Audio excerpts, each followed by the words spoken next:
She literally grabbed my son and began to run.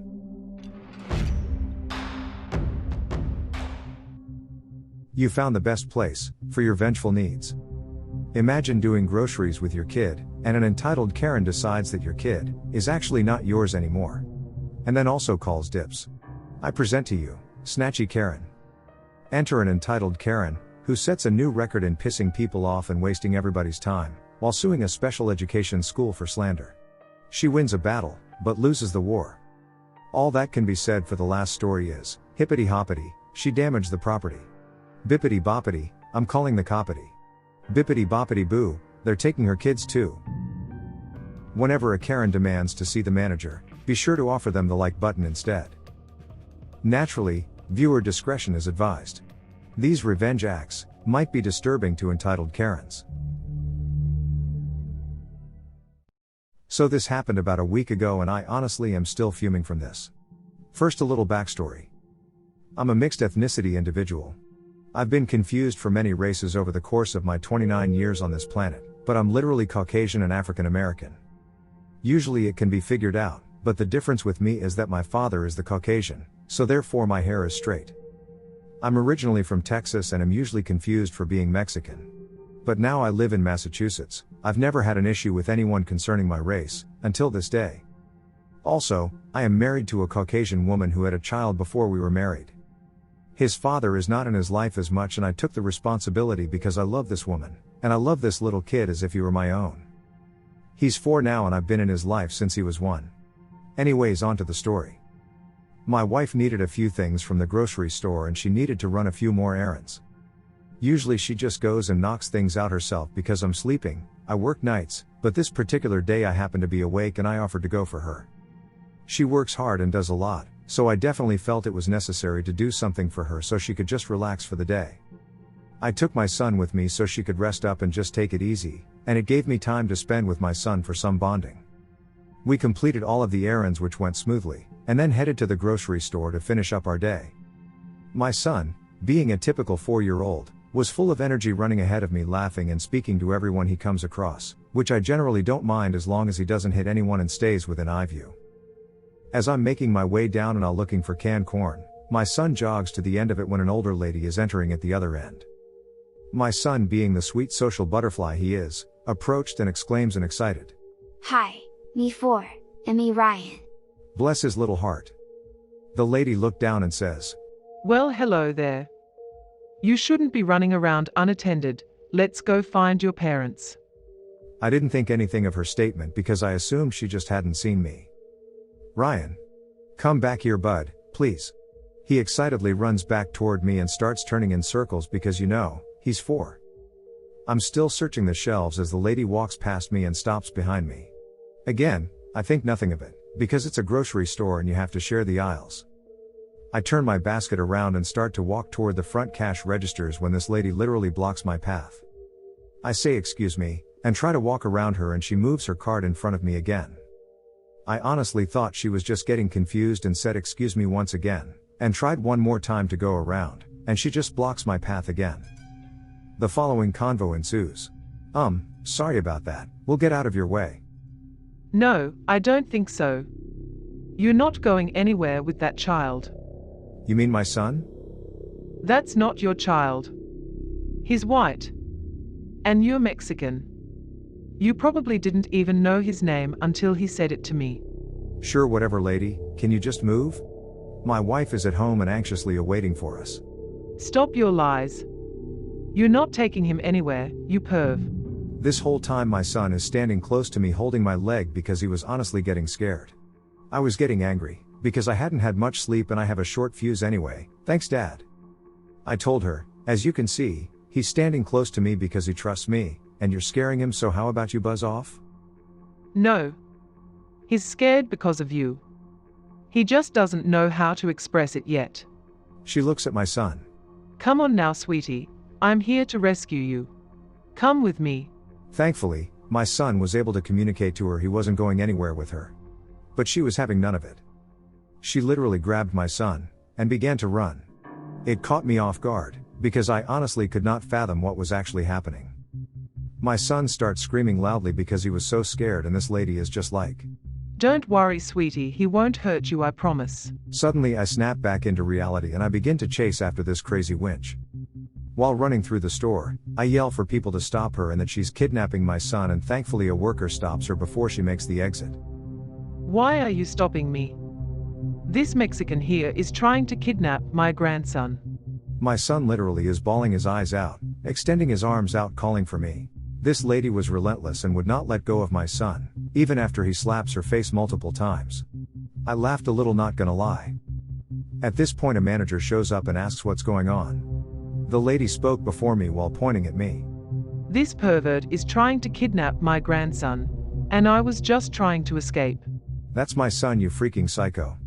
Now let him go. The manager didn't know what to believe. I don't blame him, he was caught in a weird situation. So I pulled out my phone and showed him pictures of me and my son, that dated a year or so back, as proof. This lady still would not give up and accused me of faking them. Like, how would you do that exactly? I'll never know, but whatever. Sadly, there were two other ladies there taking the psycho's side and said I was attempting to kidnap my own son, because there was no way we were family because of our different skin tones. One even called the police, which I was actually happy about, because I knew they'd be able to review the security cameras. Even still, I called my wife to see if she could come to the store to get this situation cleared up quicker. As soon as I told her what was going on, she zoomed to the store. She got there about the same time as the police. The crazy ladies were giving their statement to the cops when my wife walked in. As soon as she walked in, my son goes, "Mama, help." My wife is a true mama bear, and she immediately flew into a rage when she saw this lady holding my son. Let him go, now. Sorry, sweetie, I was just trying to protect him from this pervert over here. Yeah, we saw him trying to kidnap him, but this lady saved him. The cop looks at the lady and is confused. I thought this was your grandson? My wife said she had no idea who that lady was. She takes out her phone and shows the officer a picture of my mother-in-law. Okay, I'm sorry, he's not my grandson, but I was only trying to protect him from this dirty pervert over here. Yeah, I witnessed the whole thing. He snatched that child and tried to run away with him, but this lady stopped it. Yes, I saw it too. He needs to be arrested. And you should be thankful that this lady was here to save your son, because you obviously just let him loose wherever. Who are you talking about again? All three crazy ladies pointed at me. Oh, you mean my husband? Husband? Yeah. Who do you think called me and got me here so fast? I presented my ID to the officer and the manager, and my wife did the same. We also each showed pictures of us on our phones, to prove we were really a family. The cop nodded in approval and handed us our phones back and jotted down a few notes. The three ladies, for some reason, still kept trying to say this was all fake and my wife was in on the kidnapping, and said we needed to be arrested. My wife lost it at this point and let off some colorful words I won't repeat here, but she definitely got her point across. Then the nail in the coffin came for the psycho trio. The officer turned to the manager and asks, Sir, do the cameras work here? Yes, we have them inside and out. Okay, great, let's go review. The three ladies' faces went pale. Like ghostly pale. The officer reviewed the outside camera as I pulled into the parking lot, and saw me take my son out of my car, and then as I went up and down the aisles, and most importantly, the instance the woman snatched up my son, and began to run. Upon his return he asks, Would you like to press charges? Yes, I would. Why would I be asking you that question? Shut your mouth and sit down. He turns to me and repeats the question. So I said, absolutely. Lady 1 was charged with attempted kidnapping, false imprisonment, providing a false police report, and child endangerment. The other two were also charged with providing a false police report as well. To make matters worse for Lady 1, my son bruises easily and she left some terrible spots on him from where she was grasping him, but he's fine. This added a charge of child abuse to her rap sheet. I have court later this year, but I'm not sure when because of what going around now. The officer will be following up with me in a few weeks. To everyone whom has commented and shown support, thank you. I tried my best to respond to you all, but the messages came through so fast and I couldn't keep up. I posted this to vent my experience and get it off my chest. I kinda went off grid, sorry for that. But I have a real update to share. Apparently the lady involved is trying to be real quiet and drag this out as much as possible. But we have managed to get a court date in October. No date exactly yet. But trust me, I'll post as soon as I have more info.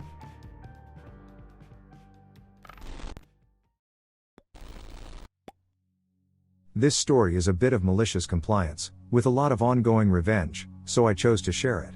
Second, this story involves legal issues, so names and identifying details were changed. And now for the fun part, this story if about 5 years old, and some of it, as you will read in the end, is still rolling and will probably for a long time.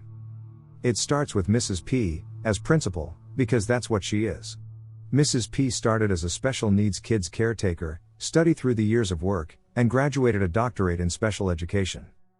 After 20 years of experience in this, she was asked by the council of a medium-sized city, to open and run a new special needs school in the city. She accepted the offer, and after 4 years she had a school with 150 kids in it. For a special education school, that's a huge number. Such schools need way more people than a regular school does, not just teachers, but also other caretakers, and the job isn't always clean and easy. So naturally Mrs. P is always looking to hire. Enter the subject, here comes Karen. Karen just finished her college, and got a degree in education consulting, top of her class. Her professor was on Mrs. P's school board, and she recommended her with very warm words. Karen was basically hired before she even sent her resume. Karen is married to Kevin, of course, who finished his law studies top 5 in his class, and now doing his internship in a big law firm, awaiting his license to practice the law. Basically, their future is laid bright and clear, all they have to do is not F up, on the path to a nice, wealthy life. Mrs. P accepted Karen to work in the school, and announced to her that she will start working on the 20th of August, about a week before the school year starts, as the staff needs to organize the school for the opening of the school year. Karen protests that she is a consultant, not another lowlife that comes to mop the floor. Mrs. P stunned and pissed by this attitude. But Karen is top of her class and supposedly the best in the field, so she just smiles and said, Staff starts to work on August the 20th, you are staff too, so be here on that date. Karen isn't happy, but well, that's life. That pre-opening week would be something that the staff would never forget. As first impressions are powerful. While teachers and nurses and other members work together hard to get the school up to shape, including painting the walls, setting equipment, and other chores you don't learn in college, Karen fixed her own room, sat in it all day and played with her phone. Needless to say, she wasn't very popular among school staff. But time went on, school opened on time, and things started to get into their regular routine. Karen was causing more and more issues.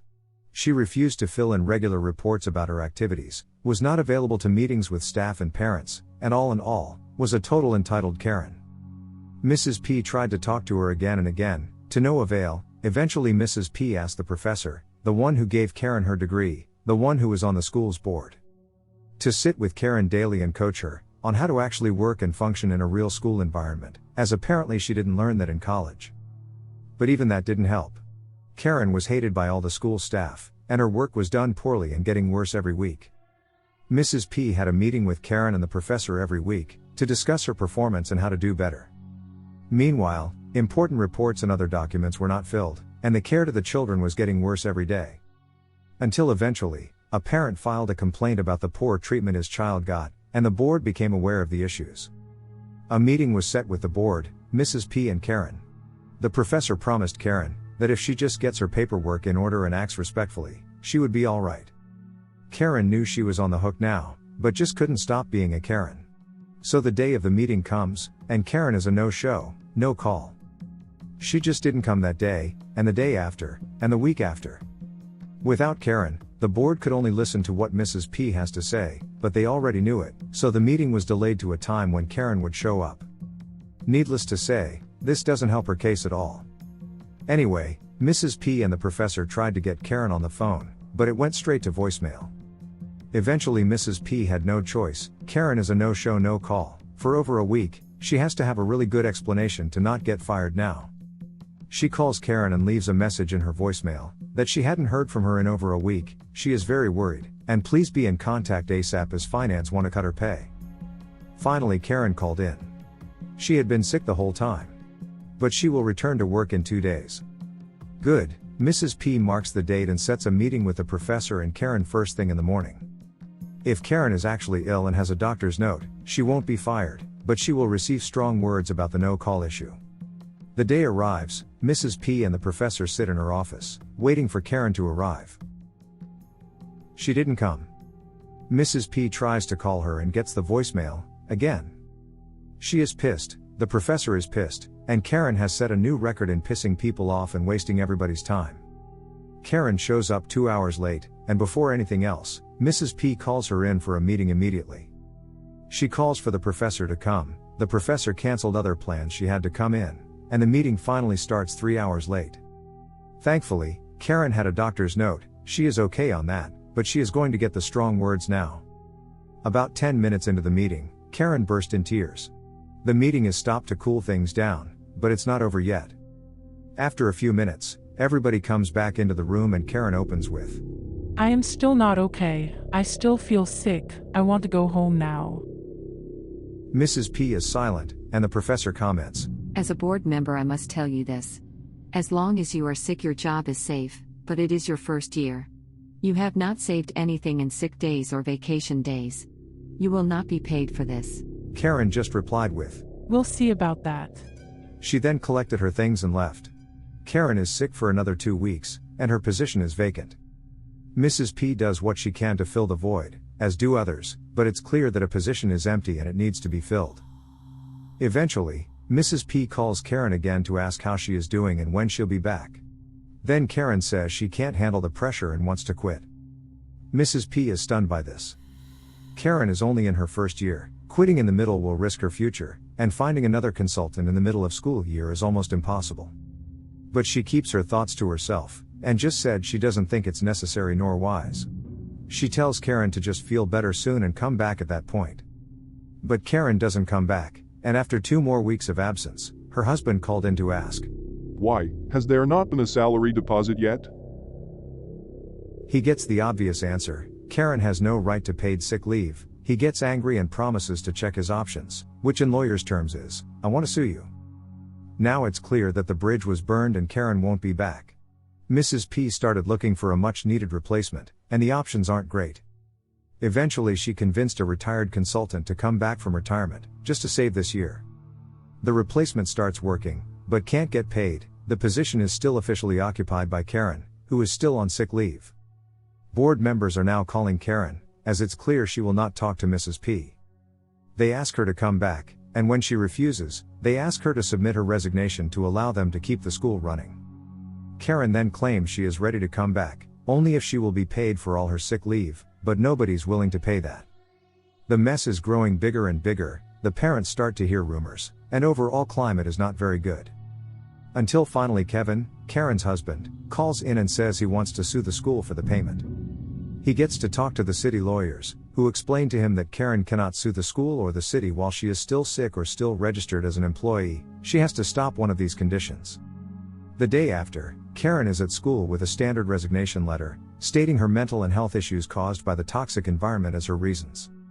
Finally, after more than 2 months, the position is clear and filled right away. What was just rumors, by now has become fact. Parents were aware that something went on. A group of parents start to chat with Mrs. P on their online parent forum they created, and they ask her what it all was about. Mrs. P replies that Karen has resigned due to her mental issues. Kevin did try to sue the city. It went to mediation before court hearing.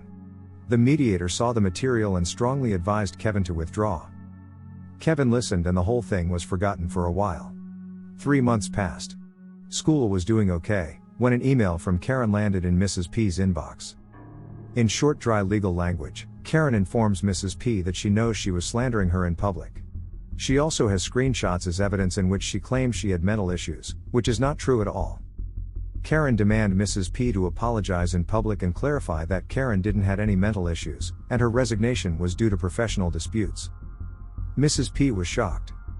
She knew for a fact that Karen was, let's just say, not 100% okay up there, and she had her resignation letter to prove it. This move from Karen was beyond stupid. Mrs. P, however, did the right thing and sent the letter to the school board, asking them what they think should be done. School board just heard the words, legal actions, and freaked out. They didn't want any of this. They demanded Mrs. P to just apologize and let it all be gone. But Mrs. P was not willing to admit wrongdoing of anything, as she knew she did everything right. The board kept their opinion nonetheless, claiming Mrs. P as being pointlessly stubborn, and they will not cover any legal matters in this issue with Karen. Which is pointed against Mrs. P and the contract they had. All legal liability that she has within her work should be covered by her employer. That meant, her job was on the line now, but Mrs. P was determined to fight back and win. But without the city resources, fighting a slander lawsuit is expensive, and with her job at risk, it won't be easy. Mrs. P went to the parents' forum again, letting them know that she had some personal legal issues, and asked if they know who could help her. One of the parents, a lawyer, agreed to help without pay. Small side note, it is highly unprofessional to ask parents to help in personal issues, but it wasn't really a personal issue, it was the school's issue, and that lawyer's parent noted that after he was informed on the details. The lawyer agreed on that Karen and Kevin had no ground to sue, but said that if they sent the email, their intention is to sue anyway. And nothing Mrs. P would do will stop them, so it was better if Mrs. P just ignored it and let them dig their own grave. And digging they did. A week after the first letter, a new letter arrived by regular mail in an envelope. It was printed on Kevin's law firm letter, stating that this matter should be resolved by a public apology, or they will sue. Even the lawyer didn't believe someone in a large prestige law firm is that dumb, but nonetheless, the letter was there to prove it. A trial will take time and will cost money, even if he is doing it for free, not to mention that Mrs. P would be fired no matter the result. They had to find another solution. The lawyer figured out that stupid people need stupid solutions. He thought about it for a while, and then remembered he had a classmate in college who went working for that firm. He called that classmate and asked him how he is doing, now that they are both well after their college years. Apparently, his classmate worked hard and got to become a junior partner in the firm. When the lawyer mentioned the case, his friend was surprised. He hadn't heard about this case, and he should have, as lawyers in large firms gossip like old women, and especially if it's a slander suit against special education school. It's the most raunchy gossip in town. But also a PR nightmare. He, and other partners, would never take a case like this. It will make them look like greedy lawyers who would skin off anybody for a penny, not good publicity at all. He promised to look around and check what is going on in the firm. It didn't take him long. The next day he called the lawyer back. He found out no lawyer in the firm was aware of the case. He figured Kevin used the firm paper to send the letter, but no lawyer from this firm was involved. Good news for our lawyer. Together they planned the right answer to Kevin and Karen. The answer that will shut them out for good. The lawyer called Mrs. P and told her his plan. It was easy, simple and malicious. She didn't like it, but agreed to it as it was the best and fastest way to resolve the situation. Next thing, the lawyer drafted his settlement agreement. He called Kevin and asked him if it will do. The agreement stated that Mrs. P will apologize to Karen in the most public way she can, and will post all the legally related papers, alongside the apology in the school webpage. The agreement stated that the apology can come in any form, as long as it can be found with Google search and has a link from the school webpage. It also stated that after the apology, Karen and Kevin will not be able to sue the school ever again, and will have no further demands from Mrs. P or the school, ever again. The last clause stated that if any unrelated issues will come of this agreement, Karen and Kevin will be liable for any consequences and the school can demand any losses it suffers from them. Kevin agreed to all the terms. Within 2 hours Karen and Kevin signed the agreement, and the next stage was ready to launch. The lawyer came to Mrs. P's office with the equipment he needed and the apology transcript. He set a video camera and Mrs. P reads her apology.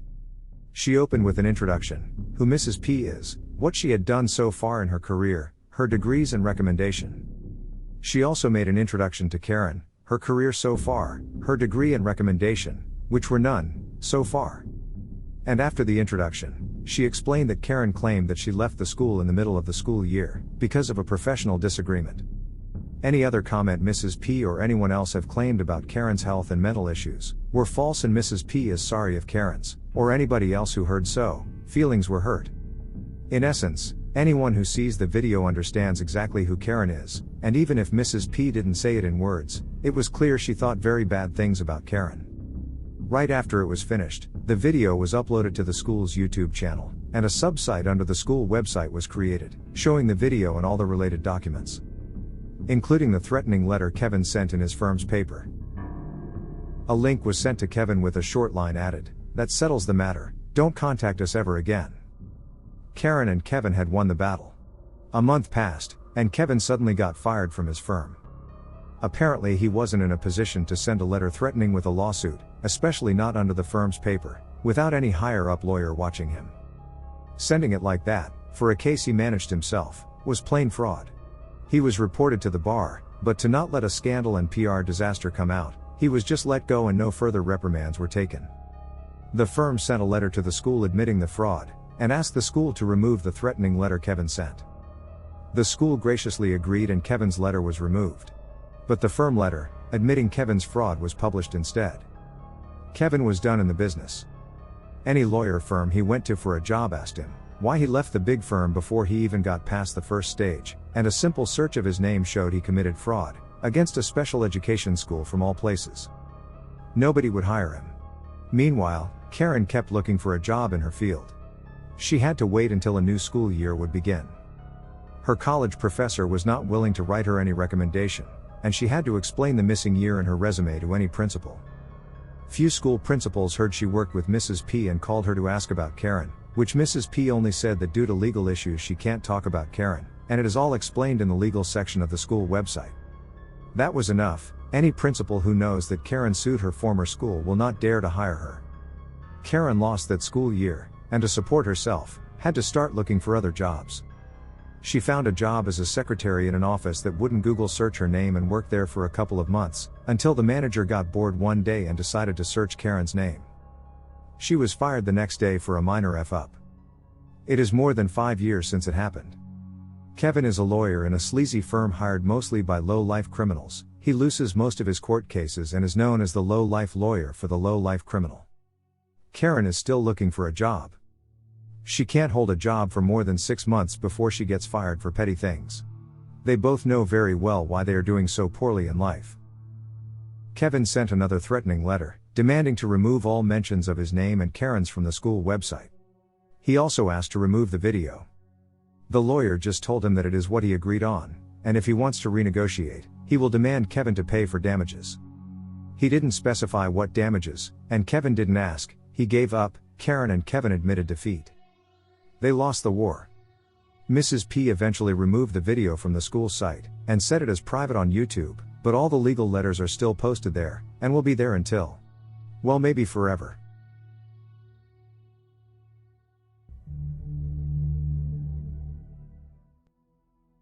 This happened shortly after college. My mom is a retired disabled woman, who owns her house on a quiet residential cul-de-sac. She has lived there longer than anyone else. Her neighborhood has designated parking spaces at the end of the cul-de-sac, all with the addresses of each house painted in the parking space. My mom doesn't get out much, so I use her designated parking space. At the time, we lived in the same city and I visited her weekly to bring groceries, fix broken things, cook for her, etc. My mom parked her car in the backyard of her house, since she went out so little. Mom kept busy by gardening or baking/buying cookies for the children on the street. Mom's neighbor, Ivy, never parked well. Whenever I stopped by, her car was always parked so close to my car, that I had to park on the curb. I wouldn't have cared about Ivy's piss-poor parking but for two things. 1, she had 4 or 5 kids and had parties almost every weekend, leaving trash in Mom's yards. 2, I loved my car, a 2016 metallic ice blue Dodge Challenger Hellcat, the first car I had ever purchased brand new. I washed that car once a week, detailed the interior, and had rules against eating, drinking, or even leaving trash in my car. It was my pride and joy. Mom had called the police throughout Ivy's residence because of the parties.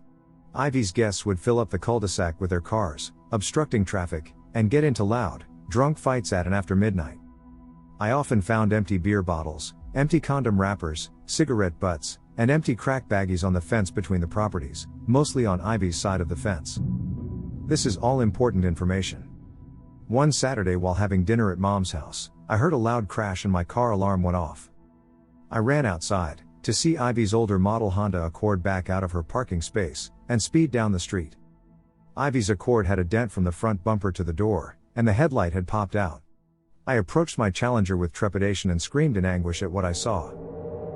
My car, my beautiful 3-week-old car with less than 500 miles on it, Had a dent stretching from the passenger's door to the front bumper, and the right front wheel was tilted at a 30-degree angle. I was livid and in anguish as I called the police, filed an online claim with my insurance, and arranged for a tow truck to take my damaged car to the dealership. The estimated cost of repairs came out to $3,400. Total cost of repairs was eventually $6,500. I had a low insurance deductible, $100, but my car was parked and Ivy owed for the damages. For 2 weeks, I knocked on Ivy's door or waited for her to come home. She stopped driving her damaged Accord and either rented or borrowed a Ford Fusion. When she was home, she didn't answer the door. When she wasn't, she stayed away until my rental car, a Dodge Charger, left Mom's parking space. I left a note on Ivy's door for her to call me, but only received harassing calls from restricted phone numbers, or people blaring air horns in my ear when I answered. Enter, vengeful brainwave.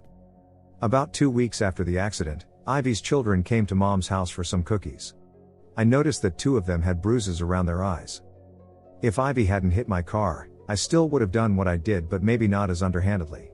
I had Mom take pictures with the children, and waited until the next party to strike. Ivy had a party that night or the night after. Mom called me to let me know, and I installed an app onto my phone that gave me a fake phone number. I called it in and reported the party. There's a loud party at 1007 Mountain Drive, and I'm worried, because the children are around all these drunk adults. Please, hurry. Mom called to let me know the police had arrived. I drove to her house, stopping by the grocery store first so that appeared to be the reason, and saw Ivy and her boyfriend Bane already sitting in the back of a squad car. From a news broadcast, that night, I found out that Bane had warrants out for his arrest. Initially, the charges were disorderly conduct and disturbing the peace. However, Mom turned over the photos of the children, anonymously mailing them through the post office with Ivy's address and name as the return address. Less than a week later, Ivy and Bane were charged with child abuse charges. I think Bane was charged with more severe charges as well for abusing Ivy's daughter. Either way, the children ended up in foster care, and Ivy and Bane ended up in prison. I'll think this is a fitting end. My car was hit by such a foul witch, being a pro I played a snitch. Her children had bruises, she had no excuses. My plan went well, no hitch.